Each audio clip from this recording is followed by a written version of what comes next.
सुनहरी चील ने चूल्हे में आग जलाई हुई थी और चूल्हे पर हांडिया रखी हुई थी। लकड़ियों का धुआं पूरे जंगल में दूर दूर तक जा रहा था। ये आग का धुआं आज किसी पक्षी को मेरा शिकार बनाएगा। सुनहरी चील ऐसा सोचते हुए घने जंगल की ओर जाती है। रानू चिड़िया एक पेड़ की डाल पर बैठी अपना घर बना रही थी। सुनहरी चील रानू चिड़िया को देखकर उसके पास जाती है। रानू चिड़िया सुनहरी चील को देखकर डर जाती है। नाना चिड़िया डरो नहीं, मैं तो तुम्हें न्योता देने आई हूँ। न्योता? वो कैसा? आज मेरा जन्मदिन है और अपने जन्मदिन की खुशी में मैंने गाजर की खीर बनाई है। वो सामने देखो, चूल्हे से उठता हुआ धुआं यहाँ तक दिखाई दे रहा है। सुनहरी चील, मुझे गाजर की खीर पसंद तो है, मगर मैं तुम्हारे साथ नहीं जा सकती। चिड़िया, वो क्यों? मैंने तो आज भी अपने घर में गाजर की खीर बनाई है। अगर आपने खानी है तो आओ, मैं आपको देती हूँ। रानू चिड़िया की ये बात सुनकर सुनहरी चील नाराज हो जाती है और कहती है, नहीं चिड़िया, मैं तो अपनी ही खीर खाऊंगी। अब मैं चलती हूँ। चील वहाँ से चली जाती है। आई बड़ी मुझे गाजर की खीर खिलाने वाली, पहाड़ों पर ले जाकर मेरा ही शोरबा बनाकर खा जाएगी, ये जालिम चील। चील उड़ती हुई जा रही थी कि उसे एक पेड़ पर कबूतर बैठा दिखाई देता है। चील कबूतर के पास जाती है। क्या तुमने कभी गाजर की खीर खाई है? नहीं, मैंने तो कभी नहीं खाई। तो फिर कबूतर चलो मेरे साथ, आज मैं तुम्हें जी भर कर खिलाऊंगी गाजर की खीर। वो देखो, सामने धुआं यहाँ तक नजर आ रहा है। मैं खीर पकने के लिए रख कर आई हूँ। चील दीदी, अगर तुम कहो तो मैं अपनी पत्नी को भी साथ ले आऊं। हाँ कबूतर, जाओ अपनी पत्नी और किसी दोस्त को भी ले आओ, सब मिलकर पार्टी करेंगे। कबूतर वहाँ से जाता है और घने जंगल में जाकर छुप जाता है। बच गया, आज तो मैं बच गया। अगर मैं उस जालिम चील की बातों में आ जाता तो आज वो मुझे खा जाती। जालिम चील वहाँ बैठी शाम तक इंतजार करती है, मगर कबूतर कहाँ आने वाला था। वो कबूतर तो मुझे उल्लू बनाकर भाग गया। अब मुझे किसी और के पास जाना होगा। चील नदी पर बैठी हुई थी कि गोरी कवि वहाँ आ जाती है। चील दीदी, वो सामने पहाड़ों से धुआं कैसा उठ रहा है? कवि, वो धुआं मेरे घर से निकल रहा है। आज मैं गाजर की खीर बना रही हूँ, क्या तुम खाओगी गाजर की खीर? गाजर की खीर का सुनकर गोरी कवि के मुंह में तो पानी आ जाता है और वो झट से बोलती है, चील दीदी, क्या तुम मुझे तो नहीं खा जाओगी धोखे से? नहीं गोरी, मैं कोई पागल हूँ जो तुम जैसी सुंदर मोटी मोटी आँखों वाली कवि को खा जाऊंगी? तुम्हारी वजह से तो ही इस जंगल की सुंदरता है। अपनी तारीफ सुनकर गोरी कवि चील की बातों में आ जाती है। चील दीदी, क्या सच में मैं इतनी सुंदर हूँ? हाँ गोरी, तुम बहुत सुंदर हो, इसीलिए तो मैं चाहती हूँ तुम मेरे साथ चलकर गाजर की खीर खाओ। ये तो मेरे लिए खुशकिस्मती है। फिर गोरी कवि चील के साथ चल देती है। रास्ते में बैठी रानू चिड़िया गोरी कवि को आवाज देती है, रुक जाओ गोरी, रुक जाओ, ये जालिम चील मेरे पास भी आई थी। गोरी कवि रानू चिड़िया के पास जाती है। कवि, क्या तुम चिड़िया की बातों में आकर मेरे साथ नहीं जाओगी? देखो तो तुम कितनी सुंदर हो और बहादुर भी। क्या मेरे अलावा किसी ने कभी तुम्हारी कोई तारीफ की है? चील दीदी, मगर मुझे डर लग रहा है। डरने की कोई बात नहीं। गोरी कवि चील के साथ चली जाती है। जालिम चील गोरी कवि को अपनी गुफा में ले आती है। रसोई में खीर पड़ी है, जाओ उठा कर लाओ। गोरी कवि रसोई में जाती है तो पीछे से जालिम चील भी रसोई में आ जाती है। अच्छा चील दी, तुमने दरवाजा क्यों बंद कर दिया?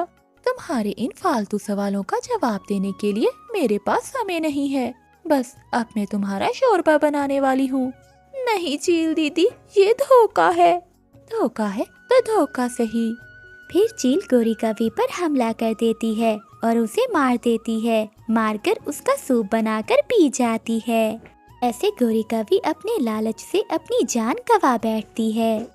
कवे भैया, किसी पक्षी की भी हमारे जंगल में आने से पहले अच्छी तरह जांच कर लिया करें। कोई भी बुरा या बदमाश पक्षी हमारे जंगल में नहीं आना चाहिए। चिंता ना करो चिड़िया, मैं अपना काम बहुत ध्यान से करता हूँ। चिड़िया, हम यहाँ बैठकर सारा दिन काम करते हैं और बदले में तुम सब पक्षी जो हमें 5 दाने देते हो, उससे हमारा पेट नहीं भरता। मैं जंगल के पक्षियों से बात करूंगी और आपकी पगार के दाने बढ़ा देंगे। ऐसे सब अच्छे से चल रहा था। रात होते ही गोरी कौवी कालू कौवे से कहती है, कालू, अगर ऐसे ही हम ईमानदारी से काम करते रहेंगे तो हम भूखे ही रहेंगे। अब तो हमें अपने पगार के दाने आने वाले पक्षियों से भी लेने होंगे।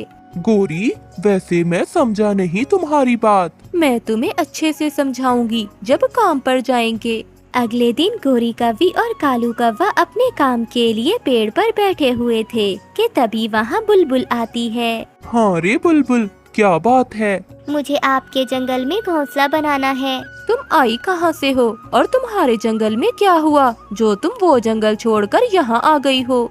हमारे पुराने जंगल में आग लग गई थी, सब जल गया, पेड़ भी, घोंसले भी, और तो मेरे 2 अंडे भी जल गए।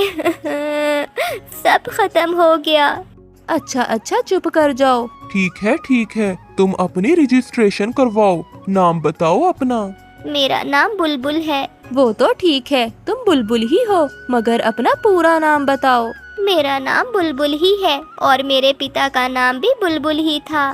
कालू, मोटी बुलबुल लिख लो, आज से इसका नाम मोटी बुलबुल है। फिर कालू कौवा एंट्री कर लेता है और उसे इस जंगल में अनुमति मिल जाती है। तुम्हारा स्वागत है इस जंगल में, अब लाओ, मिठाई लाओ। मगर मेरे पास तो कुछ भी नहीं है तुम्हें देने के लिए। इतना बड़ा बैग लिए फिर रही हो, कुछ ना कुछ तो होगा इस बैग में। लाओ, कुछ खाने के लिए दो हमें। फिर बुलबुल अपने बैग में से एक मकई का भुट्टा निकालकर गोरी कौवी को दे देती है। गोरी कौवी इधर उधर देखकर मकई का भुट्टा अपने थैले में डाल लेती है। मोटी बुलबुल, अब जाकर किसी को बताना नहीं कि हमने तुमसे इस जंगल में आने के लिए रिश्वत ली है। जाओ, अब जाओ, पीपल के पेड़ पर जाकर अपना घोंसला बना लो। फिर बुलबुल अपना बैग उठाकर वहाँ से चली जाती है। वाह गोरी, तुमने तो मोटी बुलबुल से मकई का भुट्टा ले लिया। अगर ऐसे ही चलता रहा तो दुगनी कमाई होगी हमारी। फिर बुलबुल वहाँ से जाकर एक पेड़ पर अपना घोंसला बनाना शुरू करती है। तभी वहाँ एक मिठू तोता आ जाता है। बुलबुल, क्या तुमने एंट्री करवा ली है? हाँ तोते भैया, कौवा और कौवी ने मेरी रजिस्ट्रेशन कर दी है। वेलकम बुलबुल, हमारे जंगल में तुम सुरक्षित हो। अपनी नई जिंदगी शुरू करो। उधर कौवा और कौवी बहुत खुश थे क्योंकि उन्हें रिश्वत लेने की आदत पड़ गई थी। कुछ दिनों बाद एक बुरा कौवा अपना बैग उठाए वहाँ आता है। कौवे, मेरी एंट्री कर दो, मेरे पास बहुत समय नहीं है। इतनी जल्दी भी क्या है? क्या तुम कोई चोर तो नहीं हो?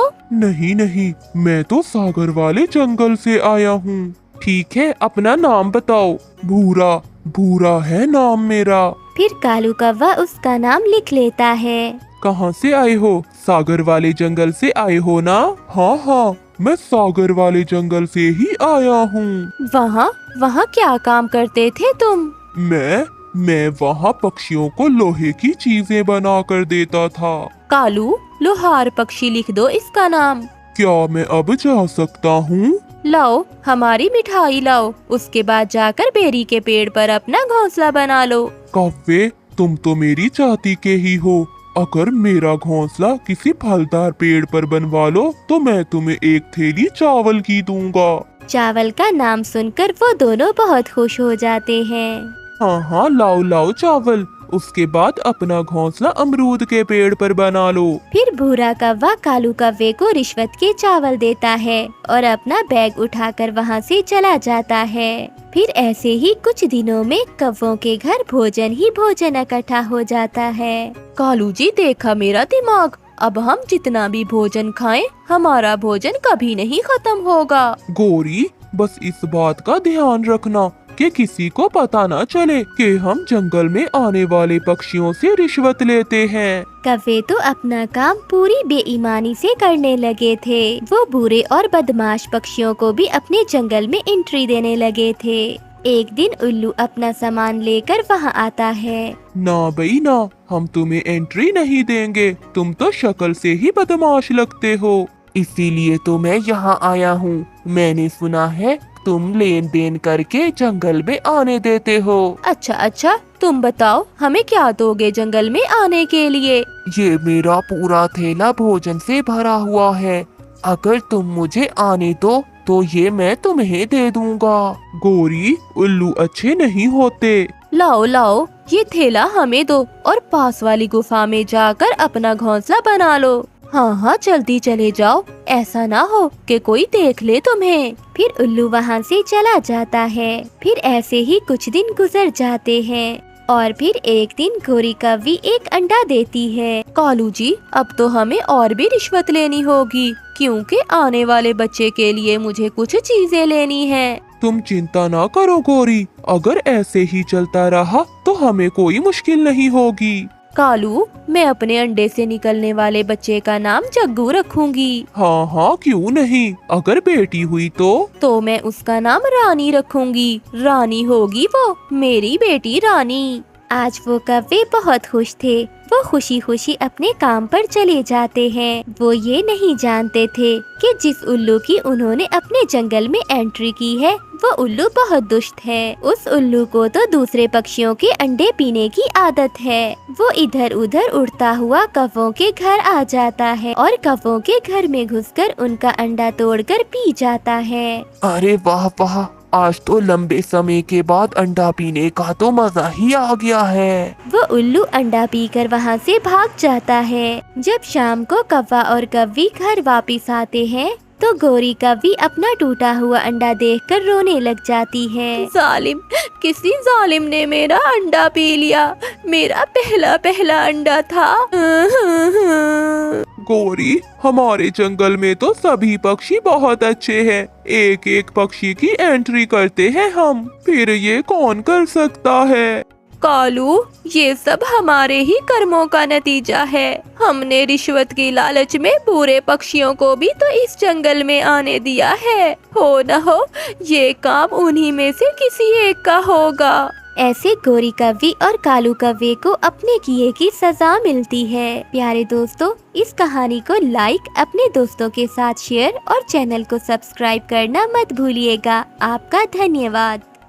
आजकल जंगल में रहने वाली गौरी कौवी चिड़िया को छोड़कर मिट्ठू तोते के पीछे पड़ी हुई थी, क्योंकि मिट्ठू ने गौरी के पड़ोस में घर जो बना लिया था। गौरी, मैं भोजन लेने जा रहा हूँ, सोचा कि तुम्हें भी साथ लेता जाऊँ। मैंने अपने लिए कल एक फल ढूंढ लिया था, वो मैं फल पत्तों में छुपाई थी। मैं तो आज वो फल तोड़ने जाऊंगी।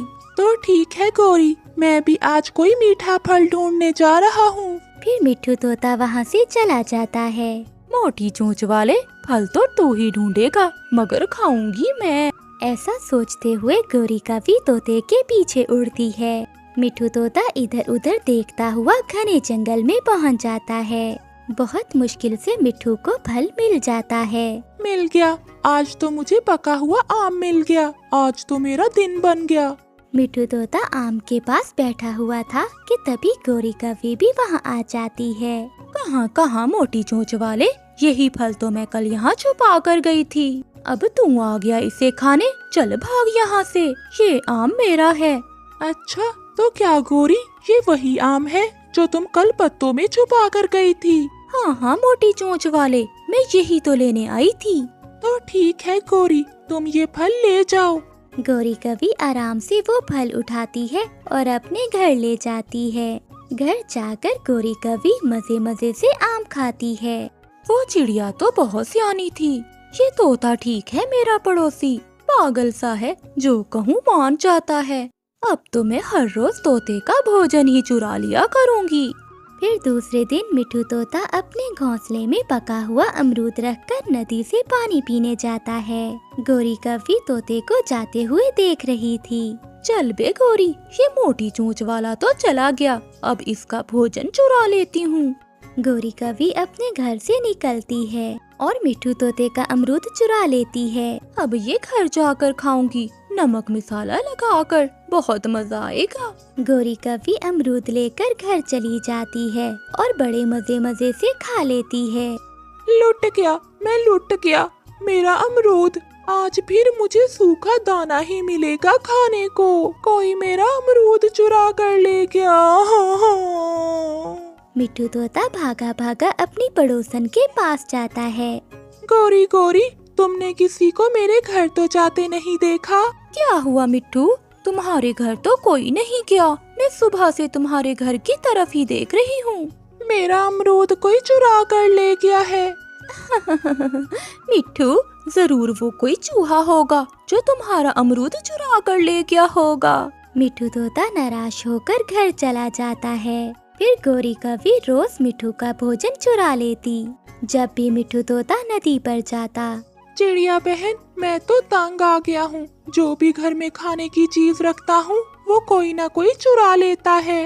तोते भैया, मुझे तो तुम्हारी पड़ोसन गौरी कवि पर शक है। कई बार तो मैंने उसे अपना भोजन भी चुराते हुए पकड़ा है।